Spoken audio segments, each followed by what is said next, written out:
কোনোবা পলিটিকেল পাৰ্টিয়ে কৈ আছে নে হেৰি আপোনাৰ পলিটিকেল পাৰ্টিটো ক'ব অপজিশ্যন আছে আমাৰ অপজিশ্যনতো যোৱা 20 ইয়াৰ্ছৰ পৰা কৈ আছে প্ৰত্যেক নিৰ্বাচনৰ ছমাহ আগতে কিছুমান ব্যক্তি ওলায় নিৰ্বাচনমুখী ব্যক্তি এইবিলাক ওলাই কৈ থাকে যে UDF এই সমষ্টিৰ পৰা নাই কিন্তু যোৱা 20টা বছৰৰ পৰাই যমুনামুখ সমষ্টি আজিৰ বিন্দাখান্দি সমষ্টিৰ শ্ৰদ্ধাৰ ৰাইজসকলে শ্ৰদ্ধাৰ ভোটাৰসকলে আমাকেই UDF দলকে জিকাই আছে আৰু ইনশাল্লাহ 26 নিৰ্বাচনত আমিয়ে জিকিম সিৰাজুদ্দিন আজমলক দেখা পোৱা নাযায় বুলি অভিযোগ কৰিছে সব সিৰাজুদ্দিন আজমল চাওক এইকেইদিন মই শুনি আছোঁ কিছুমান ৰাজনৈতিক ব্যক্তিৰ মুখত শুনি আছোঁ যে সিৰাজুদ্দিন আজমল চাবক এই সমষ্টিত দেখা নাযায় কিন্তু সিৰাজুদ্দিন আজমল চাব এইবাৰো এতিয়াও বিধায়ক আগতে আৰু দুবাৰ বিধায়ক হৈছে প্ৰত্যেকবাৰ যি ৰাইজে তেখেতক পাই আছে আৰু সিৰাজুদ্দিন আজমল চাব ইয়াত আছে গতিকে তেওঁ এই যমুনামুখ সমষ্টিৰ আজিৰ বিন্দাখান্দি সমষ্টিৰ যিটো ডেভেলপমেণ্ট কাম এইটো অসমৰ ইতিহাসত যদি আমি 5টা সমষ্টিৰ ভিতৰত এটা ভাল সমষ্টি উন্নয়নমূলক সমষ্টি ধৰিলোঁ তেতিয়াহ'লে বিন্দাখান্দি এটা সমষ্টি আৰু এইটো একমাত্ৰ সিৰাজুদ্দিন আজমল চাহাবৰ প্ৰচেষ্টাত হৈছে যি কিছুমান গছিপ মংগাৰ আছে তেখেতসকলে ক'বইতো সিৰাজুদ্দিন আজমল চাহাব সমষ্টিত নাথাকে আমি চবে ভালদৰে জানো সিৰাজুদ্দিন আজমল চাহাব এজন আন্তৰ্জাতিক ব্যৱসায়িক সূত্ৰে তেখেত পৃথিৱীৰ ইমূৰৰ পৰা সিমূৰলৈ যাব লগা হয় বিভিন্ন তেখেতৰ বিজনেছ আছে তেখেত গৈ থাকে এইটো আমি নুই কৰিব নোৱাৰি কিন্তু সিৰাজুদ্দিন আজমল চাহাব ইয়াত আছে তেখেতৰ প্ৰচেষ্টা চলি আছে সেই গতিকে আজিৰ এই বিন্দাখান্দি সমষ্টিখনত এনেধৰণৰ উন্নয়ন হ'ব পাৰিছে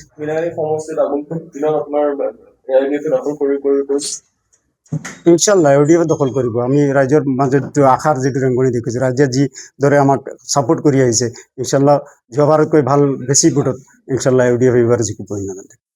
চাওক আৰু কিছুমান প্ৰশ্ন আমাৰ আগত আহি আছে যে বদৰুদ্দিন আজমল চাহাব এইবাৰ ইয়াত নিৰ্বাচনত অৱতীৰ্ণ হ'ব বদৰুদ্দিন আজমল চাহাবক প্ৰথমে আমাৰ যিটো চেণ্ট্ৰেল UDF কমিটি আমাৰ দলে ডিমাণ্ড কৰিছে তেখেত অসম ৰাজনীতি আহিব লাগে আৰু বিন্দাখান্দি সমষ্টিৰ সমূহ ৰাইজে বিচাৰি আছে যে বদৰুদ্দিন আজমল চাহাব ইয়াত প্ৰতিনিধিত্ব কৰিব লাগে সিৰাজুদ্দিন আজমল চাহাব ইয়াত বিধায়ক আছে আমি দলৰ পৰা আমাৰ সুপ্ৰিমক আমি এই 20 বছৰৰ পৰা সুপ্ৰিমে যিটো আমাক নিৰ্দেশ দি আছে এইটো আমি মানি গৈছোঁ আৰু আমি সুপ্ৰিমৰ ওপৰত ভৰসা সুপ্ৰিমৰ যিটো সিদ্ধান্ত ল'ব যোন ইয়াত প্ৰাৰ্থিত্ব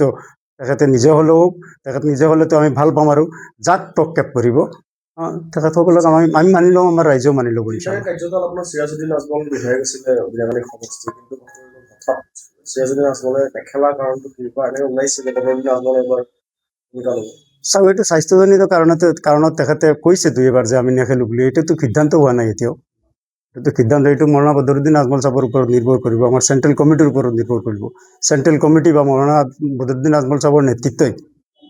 যাক প্ৰক্ষেপ কৰিব আমি তাকে মানি ল'ম আৰু ইনশাল্লাহ বিন্দাখান্দিৰ সমূহ ৰাইজে তেখেতকে জিকাই দিব আৰু আমি বিশ্বাসী যে আমি যোৱা 20 বছৰৰ যিটো ডেভেলপমেণ্ট কাম বিন্দাখান্দি সমষ্টিত হৈছে শিক্ষাৰ ক্ষেত্ৰত হওক স্বাস্থ্যৰ ক্ষেত্ৰত হওক ৰাস্তা ঘাটৰ ক্ষেত্ৰত হওক আৰু এই আজমল পৰিয়ালে মানুহৰ লগত যিটো সম্পৰ্ক ৰাখি আছে মানুহক বিভিন্ন ধৰণৰ সহায় কৰি যিটো সম্পৰ্ক ৰাখি আছে এইটো আমাৰ যিবিলাক পৰিপক্ক ৰাজনৈতিক দল আছে তেখেতসকলৰ পৰা আমি 1%টো এই 20 বছৰত আমি দেখা নাই নিৰ্বাচন আহে প্ৰত্যেক নিৰ্বাচনক UDFক হেৰাবৰ কাৰণে কিছুমান মানুহ ওলাই আহে আৰু আকৌ নিৰ্বাচনৰ পিছত যায় 4.5 বছৰ এইবিলাক মানুহৰ কোনো খবৰ নাথাকে আৰু কিছুমান অপৰিপক্কতা নিৰ্বাচনৰ সময় আহিছে আজমলৰ বিপক্ষে কিছুমান অপৰিপক্কতা কিছুমান আনপাৰ্লিয়ামেণ্টাৰী কথা যিসকল ব্যক্তিয়ে এই প্ৰয়োগ কৰি আছে বা কৈ আছে এইটো বিন্দাখান্দিৰ সমষ্টিৰ শ্ৰদ্ধাৰ ৰাইজে দেখি আছে আৰু ইয়াৰ উচিত সিদ্ধান্ত ল'ব ইনশাল্লাহ আৰু আমি সম্পূৰ্ণ 100% আমি বিশ্বাসী যে বিন্দাখান্দি সমষ্টিৰ সমূহ ৰাইজে যোৱা 20 বছৰৰ পৰা এইখন সমষ্টিৰ শান্তি সম্প্ৰীতি উন্নয়নমূলক মানুহে মানি লৈছে এইটো আজমল পৰিয়ালৰ দ্বাৰা সম্ভৱ হৈ আছে UDFৰ বিধায়কৰ দ্বাৰা সম্ভৱ হৈ আছে আৰু আমি আশাবাদী যে আমাক আকৌ এই সমষ্টিৰ পৰা ৰাইজে জিকাই দিব ইনশাল্লাহ ৰাস্তা ঘাটৰ উন্নয়নৰ বাহিৰে UDFৰ বিধায়ক সিৰাজুদ্দিন আজমল চাহাবৰ নেতৃত্বত বা বদৰুদ্দিন আজমল চাহাবৰ নেতৃত্বত আপোনালোকে গ'লে দেখা পাব যে ইয়াত আপোনাৰ আকাশীগংগা এটা হায়াৰ ছেকেণ্ডেৰী স্কুল হৈছে একেবাৰে ৰিম'ট এৰিয়া এইটো এই অঞ্চলৰ ল'ৰা ছোৱালীৰ শিক্ষাৰ কাৰণে তেখেতসকলে কৰি আছে আমাৰ চৌধুৰী বজাৰ আজিৰ পৰা 10 বছৰ আগত চৌধুৰী বজাৰৰ এজন ল'ৰা ছোৱালীয়ে যে নীলবাগান বা হুজাই আহি কলেজত শিক্ষা লাভ কৰা এইটো এটা অলিক কল্পনা আছিল কিন্তু আজি চৌধুৰী বজাৰৰ ল'ৰা ছোৱালীয়ে চৌধুৰী বজাৰ থাকিয়েই গ্ৰেজুৱেশ্যন ল'ব পৰা হৈছে কপাবাৰীৰ ল'ৰা ছোৱালীয়ে কপাবাৰী আজমল কলেজৰ পৰা গ্ৰেজুৱেশ্যন ল'ব পৰা হৈছে নীলবাগানৰ ল'ৰা ছোৱালীয়ে নীলবাগান আজমল কলেজৰ পৰা গ্ৰেজুৱেশ্যন ল'ব পৰা হৈছে আপোনাৰ জংগল ব্লকৰ ল'ৰা ছোৱালীয়ে জংগল ব্লকত পঢ়িব পৰা হৈছে ইয়াৰ বাহিৰেও আপোনালোকে ইতিমধ্যে দেখা পাইছে আমাৰ বেলগুড়িৰ ওচৰত ককঞ্জুৰি নামৰ জেগা এখনত এটা স্কুল আৰম্ভ হৈছে ইতিমধ্যে আৰু ইয়াত আজমল ইউনিভাৰ্চিটি কৰাৰ প্ৰচেষ্টা চলি আছে যিসকল ব্যক্তিয়ে আজমলে কাম কৰা নাই বা আজমলে শিক্ষা স্বাস্থ্য এইবিলাকৰ কাৰণে কাম কৰা নাই, এইবিলাক বস্তু এইসকল ব্যক্তিক মই পৰৱৰ্তী অনুৰোধ জনাম আৰু ৱেলকামো কৰিম, মই প্ৰত্যাহ্বানো কৰিম যে আচলতে আজমলৰ শিক্ষাৰ ক্ষেত্ৰত ৰাস্তা ঘাটৰ উন্নয়নৰ ক্ষেত্ৰত যিখিনি কাম কৰিছে এইখিনি কাম তেওঁলোকে নিৰপেক্ষভাৱে আগতে ভিজিট কৰক। আৰু মই আপোনালোকৰ মিডিয়া পাৰ্চনকো অনুৰোধ কৰিম, আপোনালোকে নিৰপেক্ষভাৱে একদম আপোনাৰ চামৰালিৰ পৰালৈকে একদম আপোনাৰ যমুনামুখলৈকে আজিৰ যিটো ব্ৰহ্মপুৰত সোমাইছে ইমানখিনি জেগালৈকে আপোনালোকে ভিজিট কৰক, প্ৰেক্টিকেলি চাওক আজমলে কি কৰিছে কি কৰা নাই, ইউডিএফে কি কৰিছে কি কৰা নাই, এইখিনি লওক। ইয়াৰ পিছত আমাক সমালোচনা কৰক, ৰাজনৈতিকভাৱে আমাৰ ক'বলগীয়া একো নাই, কিন্তু যিখিনি কথা যিখিনি কাম কৰিছে যিখিনি কাম তেখেতে কৰিছে অন্তত এইখিনি কামৰ শলাগ ল'ব লাগে। আৰু মই ভাবোঁ যিসকল ব্যক্তিয়ে আমাক সমালোচনা কৰি আছে বা আজমলক ইউডিএফৰ বিধায়কক সমালোচনা কৰি আছে তেখেতসকলে এই সমাজৰ উন্নয়নৰ কাৰণে কেতিয়াবা কোনোবা এখন জাতীয় বিদ্যালয় কৰিব পাইছে নেকি? কিছুমান কাম কৰক, অলপ সৰু সুৰা স্কুল খোলক, ৰাজ্যৰ কাম কৰক, ইয়াৰ পিছত আজমলক সমালোচনা কৰক, কৰিব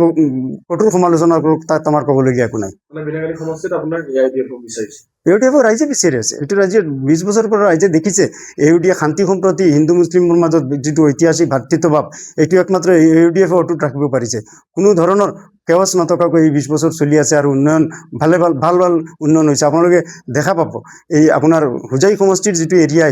ইতিমধ্যে আমাৰ বন্যাকান্দি সমষ্টিত সোমাইছে, হিন্দু ব্লক পঞ্চায়ত যিটো ৰাজবাৰী ডবকানলা যোগীজান আপোনাৰ ঠিকাদাৰ বস্তি হৈ হোজাইলৈ আহে, এই যিটো ৰাস্তা এইটো আজিৰ পৰা মাত্ৰ 1 বছৰ 1.5 বছৰ আগতে ইয়াৰ পৰা মানে ডবকাৰ পৰা এজন মানুহ এইটো ৰাস্তাৰে বা হিন্দু নাম ডবকা গাঁও ৰাজবাৰীৰ এজন মানুহ ডবকাত বেমাৰী লৈ অহা এটা বহুত ডাঙৰ এটা সমস্যা আছিল। কিন্তু চিৰাজউদ্দিন আজমল চাহাবৰ প্ৰচেষ্টাত খেৱাঘাটত তেতিয়া হোজাই সমষ্টিত আছিল, কিন্তু এইখন বন্যাকান্দিত সোমোৱা নাই। হোজাই সমষ্টিত থকা অৱস্থাত চিৰাজউদ্দিন আজমল চাহাবে তেখেতৰ প্ৰচেষ্টাত প্ৰায় 6,29 লক্ষ টকা খৰচ কৰি এটা খেৱাঘাটত ব্ৰিজ হৈছে। ইয়াৰ পৰা 4.5 কিলোমিটাৰ এটা পকী ৰাস্তা অলৰেডি কমপ্লিট হৈ গৈছে। ইয়াৰ পৰা আকৌ এটা 1.5 কিলোমিটাৰ ৰাস্তা আপোনাৰ যোগীজানলৈকে জইন কৰিছে। এতিয়া আমাৰ মানুহ আমি ৰাজবাৰী হিন্দু ব্লকৰ মানুহখিনি এই যোগীজান হৈ হোজাইলৈ আহোঁতে মাত্ৰ 15 পৰা 20 মিনিট সময় আমাৰ লাগিব। এইখিনি কাম চিৰাজউদ্দিন আজমল চাহাবে কৰিছে। গতিকে যিসকল ব্যক্তি আমাক সমালোচনা কৰি আছে বা চিৰাজউদ্দিন আজমল চাহাবক সমালোচনা কৰি আছে তেখেতসকলে আগতে গৈ এই ডেভেলপমেণ্ট কামখিনি চাওক। এই ডেভেলপমেণ্ট আৰু মই মিডিয়া বন্ধুসকলক অনুৰোধ কৰিম যে আপোনালোকে অন্ততঃ আপোনালোকে গৈ চাওক আৰু ইয়াৰ পিছত কওক যে ইউডিএফ দলে এই সমষ্টিত একো কৰা নাই।